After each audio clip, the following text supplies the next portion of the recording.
What if I told you there is a single line, just one sentence, that can end manipulation forever? Not tomorrow, not next week, but right now. Imagine this. You walk into a room, confident, steady, and then, within minutes, your certainty begins to unravel.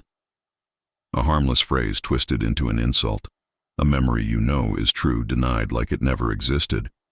And you whisper to yourself, "Am I losing my mind?" You're not crazy. This is no accident. It's the dark art of the manipulator. The narcissist. They drain your strength, feed on your doubt, and thrive on control. And I know you've met one. A lover who suffocates. A parent who never stops criticizing. A colleague who makes you feel smaller each day. But today, that changes. Because I'm going to give you one sentence. Simple. Calm. Unshakable. A sentence that makes them fear you.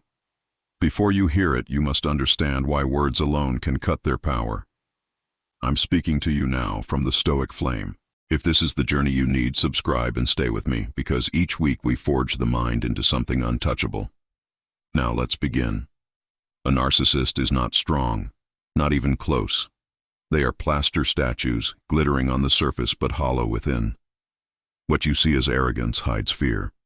What you hear as confidence masks insecurity. Their endless pride is nothing but camouflage for emptiness. Remember this. Authentic strength is calm.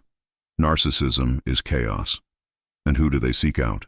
Not the reckless or the loud, but the kind-hearted, the patient listener, the one who forgives too often, the soul who gives until nothing is left. Your empathy becomes their weapon. Your generosity becomes their hook. I once spoke with a woman who believed for years that she was the problem. She told herself she wasn't patient enough, not loving enough, not silent enough. Until one day she played back a recording of an argument. His voice was sharp and relentless. "You're imagining things. You're too sensitive. You don't remember right." And as she listened, she began to cry. Not from shame, but from awakening. She realized the truth. She was not broken. She was not crazy.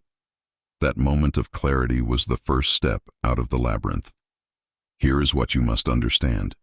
Every narcissist runs on three hungers: control, validation, confusion. They don't just want to tell you what to do. They want to shape how you think, how you feel, how you see yourself. They crave validation, your attention, your praise, your approval. It's their drug. Without it, they unravel. But their deadliest weapon is confusion. When you no longer trust your memory, your feelings, your truth, you become their playground. They blur the line between love and control. They twist words. They deny what they said. They sneer. "That never happened. You're imagining things." This is gaslighting, and when you start to doubt yourself, they've already won. But here is the turning point. Awareness. The moment you see the pattern, the moment you name the game, the spell begins to break. Narcissists don't change. They don't suddenly wake up and decide to stop hurting you. Because in their story, they are always the hero or always the victim, but never the problem. Recognition is everything. Once you see the wires, once you notice the script, the theater collapses, the mask slips, and suddenly their power fades. Marcus Aurelius once said, "If someone does wrong, the harm is theirs, not yours." Their insult belongs to them. Their cruelty belongs to them. Their lies are their burden, not yours. The danger is not that they attack. It's that you accept their attack as truth. One of my viewers wrote to me, "I spent 10 years trapped in the cycle, only to realize there was nothing wrong with me. The fault was theirs." That realization, as simple as it sounds, was freedom. Now understand this. Narcissists crave your reaction. They want your anger, your tears, your endless explanations, because every burst of emotion is proof that they still control you. But this is where Stoicism gives us a weapon sharper than any argument: detachment. Detachment doesn't mean you stop caring. It doesn't mean you become cold. It means you choose. You choose not to hand over the keys to your peace. Epictetus said it best. It is not things themselves that disturb us, but our judgments about them. And narcissists know this. They want to hijack your judgment. They want you to see their chaos as your truth. One woman told me, the first time I refused to cry, he panicked. He screamed louder, desperate for my reaction. But I stayed silent, and that night I slept peacefully for the first time in years. That is Stoic power. Quiet, steady, untouchable. And now we come to the moment you've been waiting for. The sentence.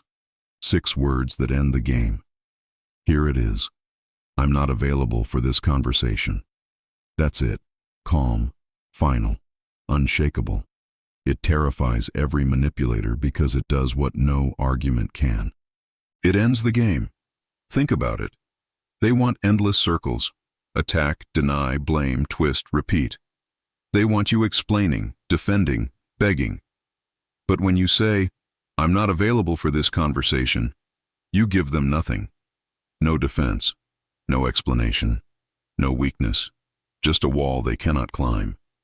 They will push back. They will laugh, mock, escalate. They will call you cold, distant, disrespectful. But that's the point. They're scrambling. They sense the loss of control. And your job is not to fix their panic. Your job is to hold the line. Repeat it if you must, then walk away. Because you don't need to win their argument. You only need to stop playing it. Each time you use this sentence, you reclaim your energy. Each time you refuse to explain, you reinforce your boundary. And with every repetition, you grow stronger, calmer, freer. This sentence is not just words, it is a declaration. It signals to them, and to yourself, that your peace is no longer up for negotiation. Why does it work? Because narcissists survive on engagement. They throw bait. They provoke. They wait for you to bite. But the moment you say, I'm not available for this conversation, you starve them. You cut the cord. You leave them powerless.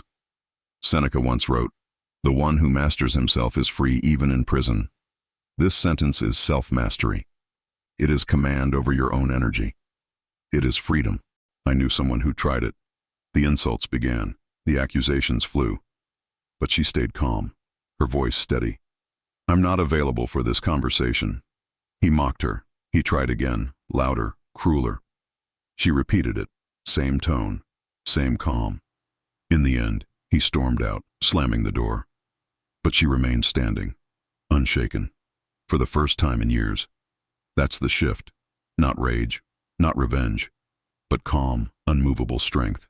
And remember, one sentence alone is not enough. Its power lies in consistency. They will test you again. They will escalate. They will play victim. They will do anything to lure you back in. But each time you hold your ground, you lay another stone in your fortress. Each time you refuse to react, your walls grow stronger until one day, nothing can break through. And the most powerful part, you don't need to expose them. You don't need to shout, you're a narcissist. You don't even need to fight. You simply stop playing. Because victory is not destroying them. Victory is reclaiming yourself. Marcus Aurelius said it best. The best revenge is not to be like your enemy. You don't need to mirror their poison. You don't need to match their cruelty. You only need to walk free. So remember this. If you are trapped in a toxic relationship, you are not crazy. You are not weak. You are not broken. Sometimes freedom begins with 6 words. I'm not available for this conversation. Say it. Stand by it. Watch the mask fall when they realize you are no longer their prey. And if this message resonates, like this video, share it, and subscribe to the Stoic Flame for more wisdom carved from fire. In the comments, write just one word. Freedom. Not just to tell your story, but to remind yourself. You deserve to be free.